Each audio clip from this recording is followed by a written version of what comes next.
Hi guys, welcome back to the channel. Today's video is what are the 11 mega regions of the United States? Oh, well done. I nearly messed that up. I knew you hadn't read the title and you went, oh, should I do this intro? I was like, go for it. And I was like, oh, it's going to be interesting. I was going to say, what are the 11 mega neurons? I was like, no. Don't put yourself back now. You nailed it first time. You started reading it. I thought, oh, I messed this up when I first read it. But no, you nailed it. Well done. Smash that button, guys. Smash the subscribe button. 11 mega regions of the United States. New York's got to be one. California's got to be one. Yeah. Texas. Florida, I think, yeah. 4, which I can just name, I guess. Yeah. If it's going off population.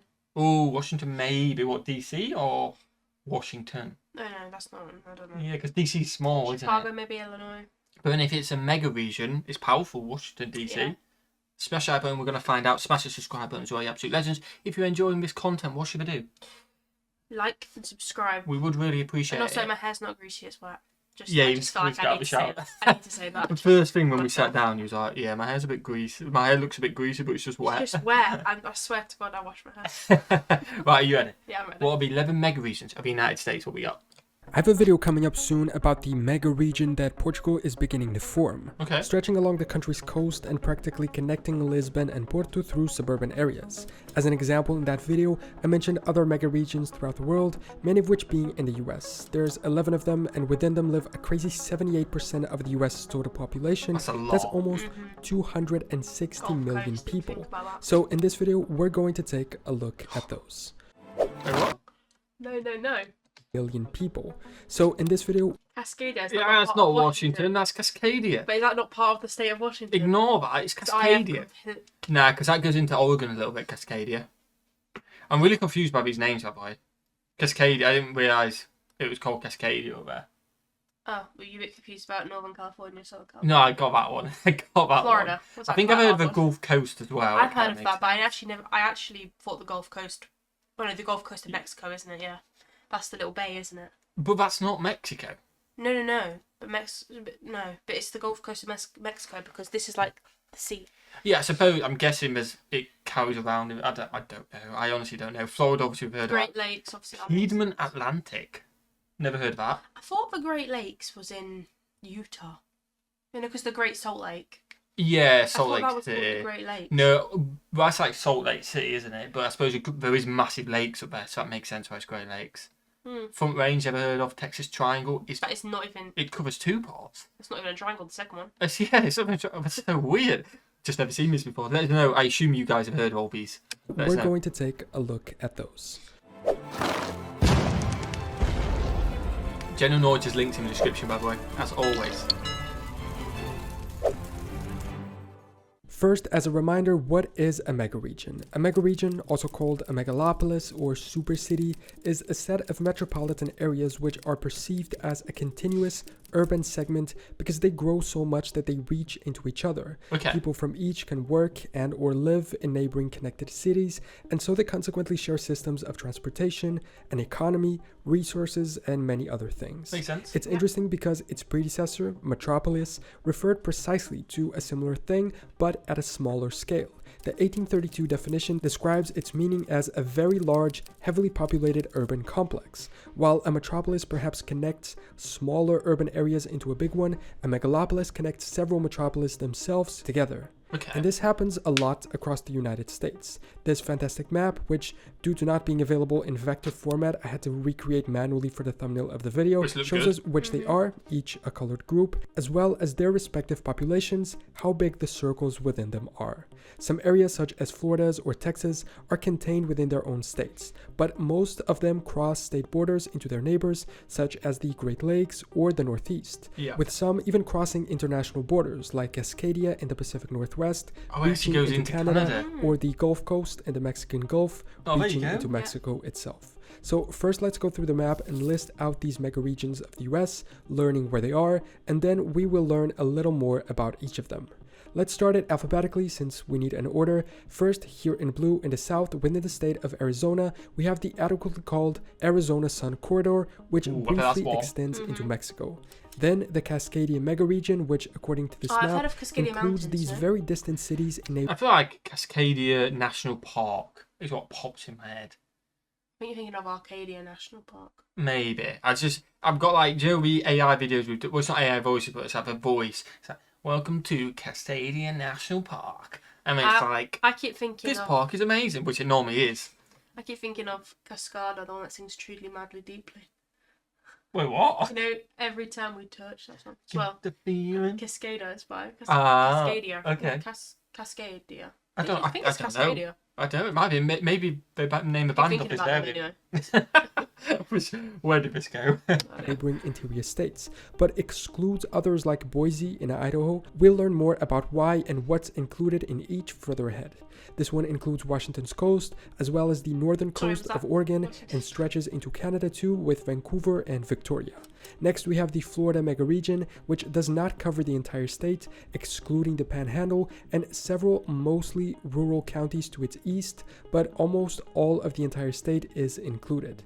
And this is a good moment to point something out that may be obvious but needs pointing out due to the way the map is made. Not all of this purple area is a city, otherwise Florida's peninsula would just be one giant urbanization. Yeah. Cities are these areas in white with the circles around them. The purple connecting the areas consist of their connections and shared infrastructure.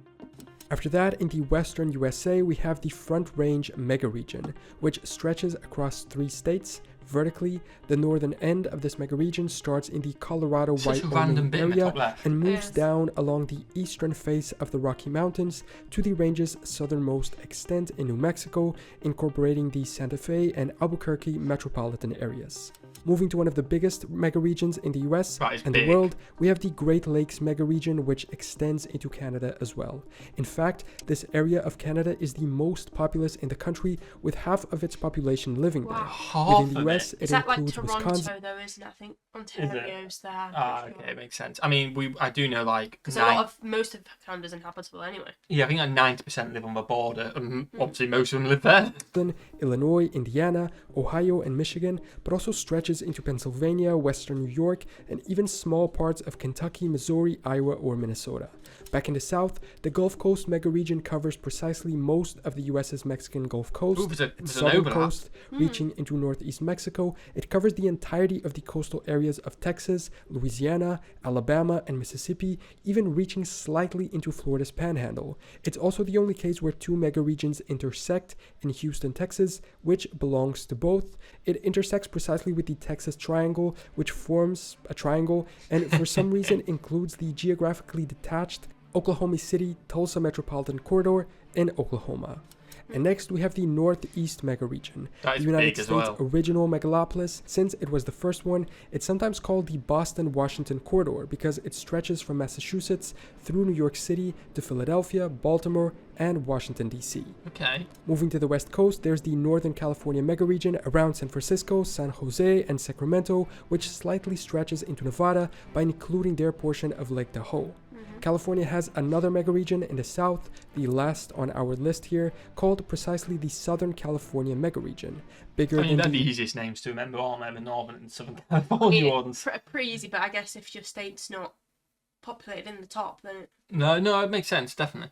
Northern one and existing between Los Angeles and San Diego, stretching into Nevada through the Las Vegas Valley, as well as the Tijuana area in Mexico. And I almost forgot this other one, the Piedmont Atlantic, which stretches from Alabama to northern Georgia and the Carolinas. Those are the 11 megaregions of the US, and like I mentioned at the start, within them live 78% of the country's population. Plus, that's data from 2010, and each of them had projected growths ranging between 9 to 40% by 2025. More recent projections point to these being home to more than 80% of the nation's population and close to 90% of its economy by now. Furthermore, if you look at the map, you can see that many are close to each other, and if they continue to grow and expand, they might intersect and unite amongst them. Just like the metropolis united urban areas and the megalopolis united metropolis, maybe we'll soon have something like Gigalopolis, which united several megalopolis. The Great Lakes are almost meeting with the Northeast and Piedmont Atlantic. The Gulf Coast could soon reach into Florida's, and the 2 megaregions of California might... I know they look close, but they are actually miles and miles apart. Yeah, true. They do look close, but that is a long way apart. So it's going to take a lot of time to get there, you'd think. Connect as well. If we go back to that county map, we can see that if we use administrative borders, California's 2 and the 2 in the Northeast already connect.